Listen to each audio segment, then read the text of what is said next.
Buonasera da Telecolor, nuova edizione di Sicilia 24, questi i titoli del giornale. Oggi e domani si vota per le amministrative in Sicilia, seggi aperti in 128 comuni, coinvolti 4 capoluoghi di provincia, Catania, Ragusa, Siracusa e Trapani. Trema la terra nel Catanese, risveglio con una scossa di terremoto di magnitudo 4.0 della scala Richter, l'epicentro a 6 km da Milo sull'Etna, nella valle del Bove, nessun danno registrato. Ponte sullo Stretto, le associazioni ambientaliste contestano la realizzazione dell'opera con un dossier che definisce l'infrastruttura inutile e dannosa. Va in soffitta la cara e vecchia cabina telefonica dopo la decisione della Gcom di cancellare l'obbligo del gestore di garantire il servizio, si chiude un'epoca lunga 70 anni. Calcio, sempre più vicina la cessione del Messina, presentate 2 offerte, a breve la decisione sul passaggio di proprietà.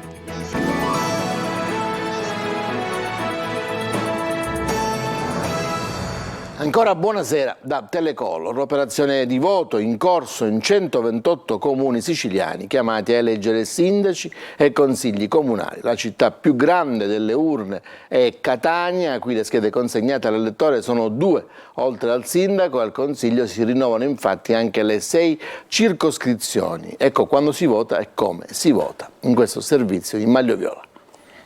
Seggi aperti dalle 7 di questa mattina nei 128 comuni siciliani che sono chiamati al voto per eleggere altrettanti sindaci e rinnovare i consigli comunali e le circoscrizioni. I seggi resteranno aperti oggi, domenica, fino alle 23 e domani, lunedì, dalle 7 alle 15. I consiglieri comunali da eleggere sono 1646, le sezioni elettorali costituite sono 1579. In 113 comuni fino a 15.000 abitanti si vota con il sistema maggioritario. In altri 15 comuni, nei quali l'eventuale ballottaggio si terrà l'11 e il 12 giugno con quello proporzionale. Fra questi ci sono 4 capoluoghi di provincia alle urne. La città più grande certamente è Catania, dove il comune fa sapere che dalle 7 sono regolarmente aperte tutte le 336 sezioni elettorali, 260.420 gli aventi diritto al voto. A Catania sono 2 le schede che vengono consegnate all'elettore, una per l'elezione di sindaco e consiglio comunale e una per la scelta del presidente e del consiglio di circoscrizione. L'elettore può esprimere una o 2 preferenze nella stessa lista, ma di genere diverso, una femminile e una maschile. Il voto espresso per una lista si estende al candidato sindaco a essa collegato, ma non viceversa, il cosiddetto effetto trascinamento. Prevista anche la possibilità del voto disgiunto, che rende libero l'elettore di votare separatamente per un candidato sindaco e per una lista a questo non collegata. Negli altri 127 comuni invece la scheda è soltanto una, non ci sono le elezioni delle circoscrizioni, ma valgono le stesse modalità di voto. A Catania i candidati sindaco ammessi alla competizione sono 7. Siracusa, nonostante le dimensioni, vince però la palma del numero di candidati, contando ben 8 aspiranti alla poltrona di primo cittadino. 4 i candidati a Ragusa, così come a Trapani, unica città capoluogo al voto nella Sicilia occidentale. Oltre ai capiluogo sono 11 gli altri grossi centri alle urne, si tratta di 6 nel Catanese, Aci Sant'Antonio, Aci Reale, Belpasso, Biancavilla, Gravina di Catania e Mascalucia. 5 nelle altre province, Licata, Piazza Armerina, Comiso, Modica, Carlentini. 5 anche i comuni attualmente commissariati, Catania, Aidone, Trabia, Modica e Priolo. Al voto anche Barrafranca nell'Ennese, che nell'aprile del 2021 è stato sciolto per mafia. Lo spoglio inizierà lunedì pomeriggio, subito dopo la chiusura delle operazioni di voto. E domani, lunedì 29 maggio, a partire dalle 14.55, le nostre emittenti seguiranno in diretta i risultati delle elezioni con la maratona elettorale di Telecolor Antenna Sicilia condotta da Luca Ciliberti. Alla chiusura delle urne vi proporremo gli exit poll e poi lo spoglio in tempo reale con ospiti in studio, analisi, interviste e collegamenti con i nostri inviati dai principali comuni al voto. Appuntamento dunque alle 14.55 in diretta su Telecolor a partire dalle 20.45 a rete unificate anche su Antenna Sicilia. Sarà possibile seguire il nostro speciale elezioni amministrative del 2023 anche online collegandosi su lasiciliaweb.it. Cambiamo argomento, parliamo di terremoto perché all'alba la terra ha tremato per una scossa di magnitudo 4.0 della scala Richter localizzata nella valle del Bove sull'Etna. Stamattina nelle zone di Milo e in altri centri del Catanese la paura per lo sciame sismico, ma nessun danno a persone o cose. Alle prime luci dell'alba il terremoto di magnitudo 4.0 nella Valle del Bove sull'Etna. Paura per i residenti di Milo e dei centri del Catanese che fanno i conti da sempre con il vulcano attivo in continuo cambiamento. Nessuna segnalazione di danni a persone o cose è arrivata nelle sale operative dei Vigili del Fuoco dopo la scossa di terremoto. Ma l'Etna è sotto il controllo delle stazioni di monitoraggio dell'Istituto Nazionale di Geofisica e Vulcanologia di Catania. È stato uno sciame sismico di circa una ventina di scosse che sono iniziate alle 6:44 del mattino. Questa è la traccia di una stazione sismica che è localizzata nel versante nord dell'Etna. Vedete, si vede come dalle 6:40 alle 8:40 circa per 2 ore ci sono tutte le tracce delle varie scosse che sono state registrate. 20, la principale è stata alle 6:44 di magnitudo 4, però a una profondità di 5 km sotto il livello del mare, quindi a una certa determinata profondità. E l'area epicentrale di tutto questo sciame sismico è il settore nord della Valle del Bove, quindi un'area prossima alla zona sommitale del vulcano. Questo è il motivo per cui comunque si è risentito un po' in tutti i paesi del medio versante dell'Etna. Quello che non si può escludere a questo punto è che essendo sta risalendo magma, nuovo magma nel sistema di alimentazione più superficiale del vulcano, quindi il ripetersi intanto di questi fenomeni di fontana di lava, del resto come è accaduto pochi anni fa. Eventi sismici, bisogna attendersene ancora proprio legati a questa attività? Allora, previsioni anche in questo non esistono, non se ne fanno. La storia del vulcano dice che quando siamo in una fase di ripresa, inevitabilmente, come vi ho detto già, in realtà da molti mesi c'è un aumento dell'attività sismica, quindi siamo in questo quadro qui. Da un punto di vista della sismicità storica, nell'area epicentrale attuale, non sono avvenuti in passato eventi molto forti, contrariamente a quanto riportato per i settori orientale e meridionale. Adesso parliamo del ponte, un dossier elaborato da esperti su richiesta delle associazioni ambientaliste. Kyoto Club, l'IPU e WWF boccia il ponte sullo stretto, individuando una serie di criticità nel progetto per la realizzazione dell'infrastruttura. Ce ne parla Triolo. Inutile, dannoso e anche illegittimo sono le obiezioni al ponte sullo stretto di Messina che arrivano da un dossier preparato da un pool di esperti e per conto delle ONG Kyoto Club, l'IPU e WWF, una struttura che sarebbe a rischio per i terremoti ed il vento, che danneggerebbe l'ambiente e creerebbe poca occupazione, bloccando pure il traffico delle portacontainer. Secondo lo studio, sia l'appalto sia la valutazione di impatto ambientale in ogni caso andrebbero rifatti da capo. Il recente decreto sul ponte convertito in legge sarebbe a rischio di incostituzionalità. Punti di debolezza che, dicono le associazioni, sarebbero già state evidenziate dal gruppo di lavoro istituito nel 2021 dal Ministero delle Infrastrutture, in particolare il rischio legato ad eventi e ai terremoti, ma dal dossier viene fuori anche un'analisi economica che evidenzia come non sia sostenibile a livello finanziario e l'investimento, la gestione resterebbero a carico pubblico perché i soli pedaggi pagati dagli utenti non consentirebbero il project financing. Neanche i flussi di traffico, secondo il dossier, ripagherebbero l'opera, considerato che il 76% degli spostamenti in ambito locale avviene da parte di passeggeri senza auto al seguito. Complessivamente coloro che ogni giorno si muovono tra le due sponde sono 4.500 persone.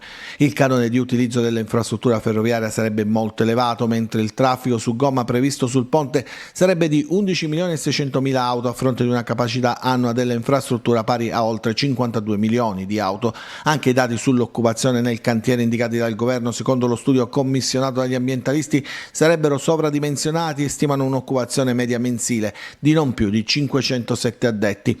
E poi c'è la necessità di riproporre il contratto con la procedura di valutazione di impatto ambientale che andrebbe rifatta, l'ipotesi di illegittimità costituzionale delle norme introdotte nella legge di bilancio 2023 e dal decreto legge sul ponte, e infine c'è l'aspetto ambientalista, con il rischio di bloccare le rotte migratorie degli uccelli e il mancato rispetto dei vincoli e delle prescrizioni esistenti dettati dalla pianificazione territoriale locale. Situazione sempre più delicata all'AMAP di Palermo, 700 dipendenti senza stipendio, sindacati pronti a scendere in piazza. Marco Gulla.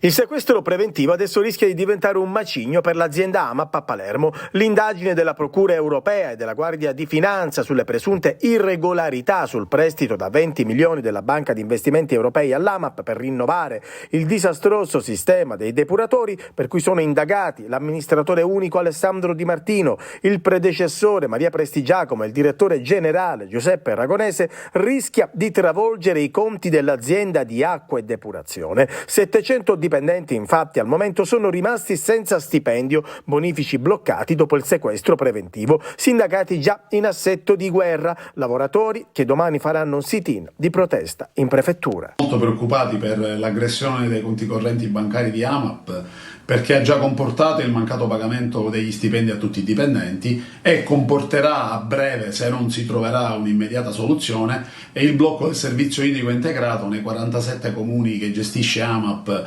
nella provincia di Palermo. Non solo, ma AMAP oggi si avvale anche per diverse attività di imprese esterne. Si dovranno affrontare i pagamenti dei fornitori, è una situazione davvero gravissima. Un'indagine che al momento ha quindi penalizzato solo i lavoratori, sempre più preoccupati. Ci preoccupa, crediamo, speriamo che ci sia la possibilità di convertire questo blocco dei conti correnti nel blocco di una parte del patrimonio dell'azienda, in modo tale che da subito vengano sbloccati i conti correnti e che ci sia una soluzione immediata che rassereni i lavoratori, ma anche la cittadinanza di Palermo e degli oltre 40 comuni che fanno parte dell'ambito territoriale idrico. Insomma, la situazione non è assolutamente serena, non solo perché al momento non c'è la liquidità per gli stipendi, ma perché così si rischia anche il blocco delle forniture, dall'energia elettrica all'acquisto dei ricambi per i potabilizzatori fino al cloro per la disinfezione dell'acqua. Adesso una notizia, un'intimidazione: è stata trovata questa mattina una corona funebre dinanzi agli uffici dell'agenzia di assicurazione gestita dall'assessore comunale alle attività produttive di Palermo, Giuliano Forzinetti, in piazza Sturzo, nella città appunto di Palermo. Il sindaco Lagalla ha espresso la sua solidarietà alla giunta. Ci fermiamo, c'è la pubblicità, torniamo subito dopo.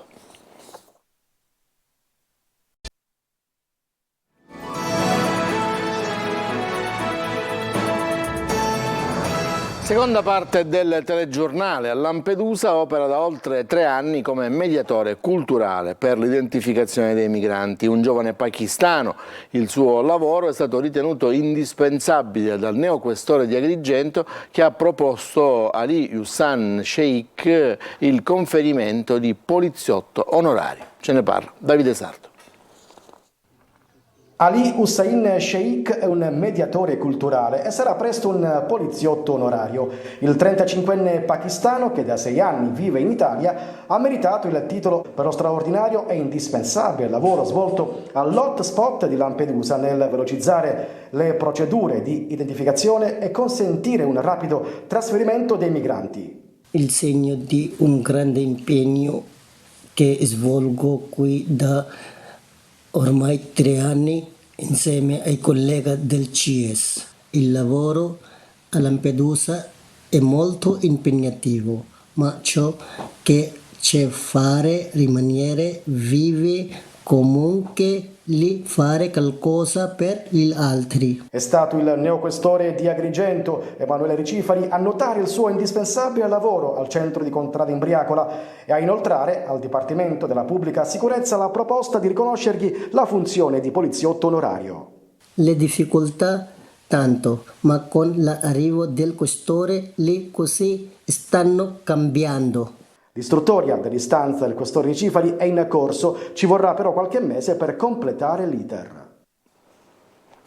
Adesso parliamo delle cabine telefoniche che potranno essere smantellate. Lo ha deciso la Agcom, che toglie al gestore l'obbligo di garantire il servizio pubblico. Si chiude così un'intera e lunga era durata 70 anni tra i ricordi di chi le ha utilizzate. Ce ne parla Francesco Aloi. Ciao Zizi. Mi hai riconosciuto? Sì. Ho 2 amici. Diciamo di mezza età. Una volta la cabina telefonica la si trovava ovunque, era indispensabile per comunicare, si inseriva un gettone per parlare con parenti o amici. Poi, con l'avvento dei cellulari, è servita sempre meno, oggi non la usa più nessuno. Così l'Agcom ha deciso che le cabine potranno essere smantellate. Da persona un bottino grande mi dispiace perché hanno fatto la mia infanzia, però sì. Ormai non penso che non servono più a niente. Anche le persone anziane penso che ormai sono con i telefonini. Non servono a niente. Una decisione presa dopo aver consultato tutti gli operatori telefonici. Adesso TIM, gestore del servizio, potrà rimuovere tutte le cabine, 16.000 in Italia. Resteranno soltanto negli ospedali, nelle caserme, nelle carceri o nei rifugi di montagna dove non arriva la rete mobile. Ha qualche ricordo legato alla cabina telefonica? Beh, certo, i ricordi della giovinezza, quando ancora non c'era il cellulare, era l'unico mezzo per comunicare. Il tempo che ci ho perso per fare le file per telefonare. Tante. Uno di questi? Ero ragazza, quindi sempre telefonavo in tutti i posti. Sono state utili. Per telefonare, soprattutto quando si partiva, facevamo la raccolta dei gettoni oppure li scambiavamo. Io telefonavo a lui, mio marito, con i gettoni, quindi... Eravate ancora fidanzati? Sì, sicuramente, certo, eravamo fidanzati. E così si segna definitivamente la fine di un'epoca, quella che è stata uno dei simboli degli ultimi 70 anni resterà solo tra i ricordi, o quasi. Senta, dica al dottor Bava che il romanzo è terminato e che vorrei consegnarglielo perché dopodomani parto.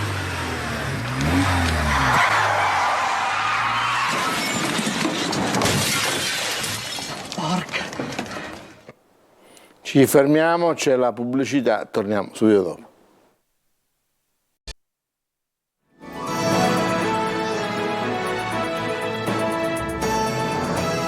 Rieccoci in studio, parliamo di calcio, novità per la CR Messina, sono state già presentate 2 richieste di acquisto del club giallorosso, attese novità nei prossimi giorni per la cessione delle quote societarie.